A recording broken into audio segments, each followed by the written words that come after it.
हाय दोस्तों, मेरा नाम मोहित है और आप देख रहे हैं CSS सीरीज का डे 12। इसमें मैं आज आपको बताऊंगा रिस्पॉन्सिव डिजाइन कैसे बनाते हैं मीडिया क्वेरी के थ्रू। बाकी आज इससे पहले आपने ग्रिड और फ्लक्स के बारे में ऑलरेडी पढ़ लिया है, रिस्पॉन्सिव डिजाइन कैसे बनता है।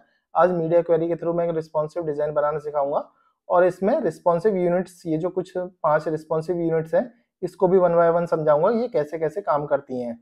तो स्टार्ट करने से पहले मैं आपको कुछ बताना चाहता हूँ। डिवाइस की जो होती हैं, जो आप जो डिवाइस यूज करते हैं, जैसे मोबाइल हो गया, टैबलेट हो गया या फिर लैपटॉप हो गया, डेस्कटॉप हो गया, तो इसकी कुछ ना प्री डिफाइन वैल्यूज होती हैं पिक्सल में, वो आपको पता होनी चाहिए अगर आप रिस्पॉन्सिव कुछ चीजें बनाना चाहते हैं मीडिया क्वेरी के थ्रू। जैसे कि स्मॉल फोन की मैक्सिमम विड्थ इतनी हो सकती है, टैबलेट की इतनी, लैपटॉप की इतनी और डेस्कटॉप की मैक्स विड्थ इतनी हो सकती है। तो ये अपने ही रिमाइंड रखें बस अपने माइंड में, बाकी इनकी ज़्यादा ज़रूरत होती नहीं है। बाकी बस ये नेट पे भी मिल जाते हैं, कोई ऐसी कोई प्रॉब्लम है नहीं। तो बेसिक सिंटैक्स होता है @मीडिया, उसके बीच में डिवाइस का नाम लिखते हैं, फिर उसके अकॉर्डिंग उसकी CSS लिखते हैं। बस इतना याद रखिए, @मीडिया, फिर डिवाइस की जो विड्थ है उसके अकॉर्डिंग उसकी CSS लिखी जाती है। ये बेसिक सिंटैक्स है मीडिया क्वेरी का। और इन पांचों जो हम यूनिट्स बताई थी, परसेंटेज वाइज कुछ देना, उसको परसेंटेज को भी एक रिस्पॉन्सिव यूनिट बोला जाता है। EM होता है related to parent font size होता है। REM होता है related to root font size. Root font size मतलब HTML का जो फॉन्ट है, बाय डिफॉल्ट ये 16 पिक्सल होता है। 1 REM is equal to 16 pixel. 1 REM is equal to size of the parent font होता है। और एक होता है व्यू पोर्ट विड्थ, एक और मैं इधर लिखना भूल गया हूँ, वो होता है view port height. 1 view port width मतलब 1% of view port width, 1% of view port height, इस टाइप से होता है। इसको मैं प्रैक्टिकल समझाऊंगा तो इन सारी चीजों को आपको इजीली समझ आ जाएगा, ये सारी यूनिट्स कैसे कैसे काम करती हैं।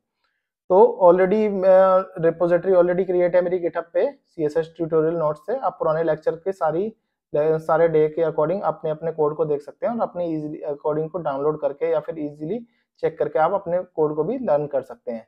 तो आज हम जाते हैं फिर से VS कोड में और अपना आज का डे 12 की भी एक फाइल क्रिएट कर लेते हैं, day12.html। इससे क्या होगा, आज का जो मैं भी कोड बताऊंगा वो आपको इजीली समझ आ जाएगा। जैसे कि मैं बताना चाहता था, परसेंटेज तो सबको आपको पता है। परसेंटेज क्या होती है? परसेंटेज तो सिंपल, परसेंटेज के हिसाब से वो विड्थ और हाइट कैलकुलेट हो जाती है, वो रिस्पॉन्सिव हो जाती है चीजें। और एक होती है, फॉर एग्जांपल एक पेरेंट है, पेरेंट के अंदर कुछ मैंने लिखा font size, font size font size 20 pixel. अब उसका जो चिल्ड्रन होगा, जो उसका चिल्ड्रन होगा उसको मैं लिखूंगा फॉन्ट साइज, उसकी फॉन्ट साइज लिखूंगा 1.5 EM। तो इसकी टोटल फॉन्ट साइज के, इसका रियल फॉन्ट साइज क्या हुआ चिल्ड्रन का, तो 1.5, इसका जो नॉर्मल साइज हुआ वो हुआ 1.5 इंटू 20 पिक्सल, तो ये हो गया टोटल 30 पिक्सल। तो इसका जो रियल फॉन्ट साइज है चाइल्ड का 1.5 इंटू 20 पिक्सल हो गया, तो ये 30 पिक्सल। जैसे कि मैंने बताया था, REM जो होता है, EM जो होता है वो पेरेंट से लेता है।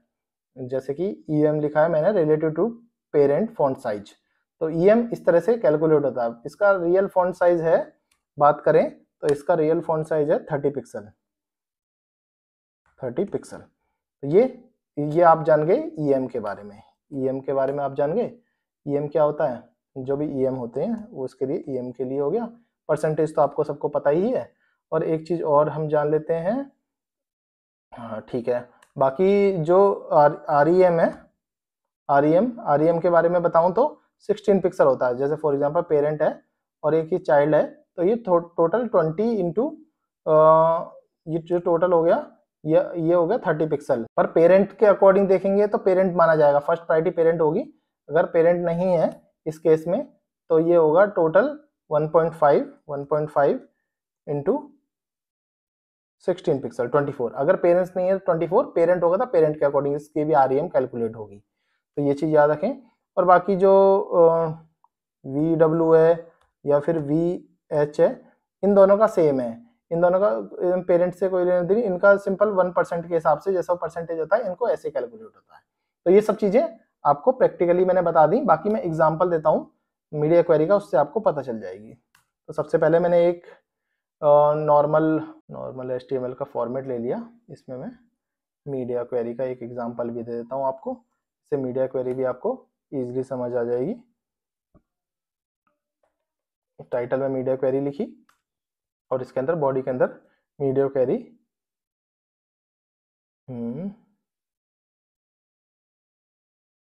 ठीक है, बस इतना ही। इसमें इसको क्लास करता हूँ मीडिया क्वेरी मोहित डी कोड्स।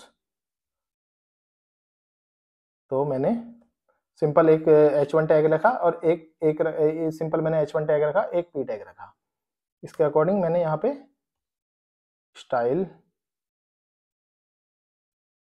इसमें क्या करा मैंने, पहले तो नॉर्मल बॉडी को, इस पूरी बॉडी को एक ब्लू कलर की light they the normal body को, और मीडिया क्वेरी के स्क्रीन के अकॉर्डिंग अगर 600 पिक्सल है, 600 पिक्सल वैसे तो ये भी दे सकता था मैं, पर इनके अकॉर्डिंग, पर ठीक है मैंने स्क्रीन साइज डिफरेंट दे दिया।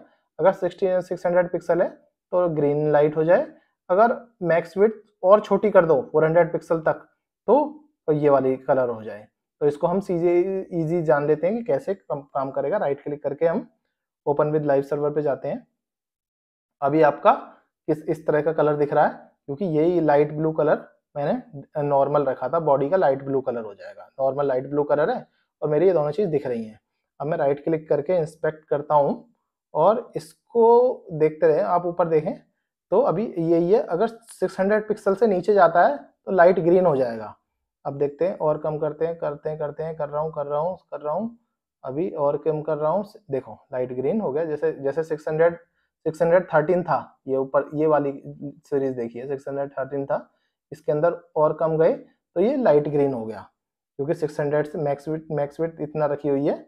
और एक और अगर 400 से भी कम हो जाए तो लाइट कोरल हो जाएगा। अब देखते हैं, इसको और छोटा करते हैं, 400 से नीचे देखिए, अब और छोटा करा तो इसका कलर ये बदल गया। ये है मीडिया क्वेरी से कैसे हम रिस्पॉन्सिव चीजें बनाएंगे। ये चीज देखने के लिए आपने मीडिया क्वेरी का लाइव एग्जांपल मैंने आपको दिखा दिया है। तो इस टाइप से लिखना होता है मीडिया क्वेरी। इसमें ये भी जरूरत नहीं है ये लिखने की, ये भी लिखेंगे, नॉर्मल भी लिखेंगे तो भी चलेगा, सिंपल ऐसे। और ये देखो ग्रीन ब्लू, फिर ग्रीन, ये ब्लू, ये ठीक है, ऐसे भी चल जाएगा। तो मैं अपना कोड को इसको भी कमिट कर दूंगा, आप वहां जाके भी चेक कर सकते हैं और मीडिया क्वेरी के ऊपर देख सकते हैं कैसे कैसे आपका स्क्रीन काम कर रही है। और आप मेरे हिसाब से रिस्पॉन्सिव डिजाइन ठीक से समझ गए होंगे। आज के बाद रिस्पॉन्सिव डिजाइन आप नहीं भूलेंगे। तो अभी के लिए इतना ही, फिर मिलते हैं नेक्स्ट वीडियो में। तब तक के लिए keep coding, stay safe, thanks for joining.